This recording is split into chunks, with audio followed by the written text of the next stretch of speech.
Dari perkembangan penyelidikan kasus korupsi di Kementerian SDM, KPK segera meluncurkan laporan hasil analisis atau LHA atas nama Jarowacik. Hal ini terkait adanya indikasi transaksi mencurigakan serta dugaan pemerasan yang dilakukan Menteri SDM tersebut. Menurut juru bicara KPK Johan Budi, LHA tersebut akan segera diminta KPK kepada PPATK dalam waktu dekat. Nantinya LHA akan dijadikan bahan untuk menelusuri transaksi keuangan yang dilakukan tersangka Menteri SDM Jarowacik. Sementara itu KPK juga berencana akan memeriksa sejumlah saksi dalam kasus yang melibatkan Jarowacik sebagai tersangka dalam pekan ini.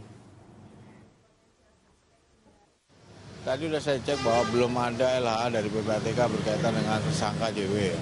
Tetapi di KPK mungkin dalam waktu yang nggak lama akan meminta itu kepada PPATK berkaitan dengan dugaan transaksi mencurigakan tersangka JW.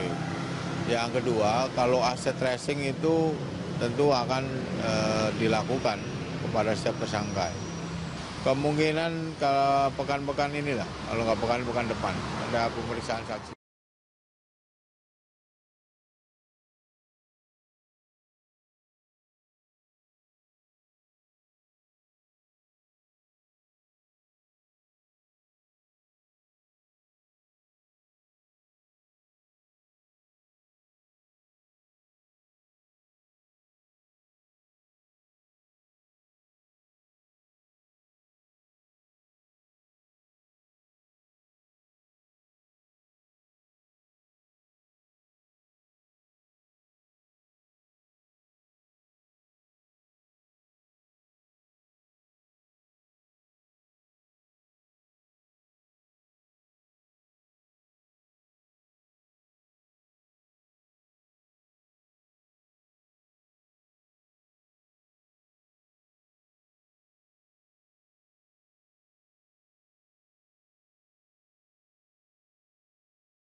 Dari perkembangan penyelidikan kasus korupsi di Kementerian SDM, KPK segera meluncurkan laporan hasil analisis atau LHA atas nama Jarowacik. Hal ini terkait adanya indikasi transaksi mencurigakan serta dugaan pemerasan yang dilakukan Menteri SDM tersebut. Menurut juru bicara KPK Johan Budi, LHA tersebut akan segera diminta KPK kepada PPATK dalam waktu dekat. Nantinya LHA akan dijadikan bahan untuk menelusuri transaksi keuangan yang dilakukan tersangka Menteri SDM Jarowacik. Sementara itu KPK juga berencana akan memeriksa sejumlah saksi dalam kasus yang melibatkan Jarowacik sebagai tersangka dalam pekan ini. Tadi sudah saya cek bahwa belum ada LHA dari PPATK berkaitan dengan tersangka JW.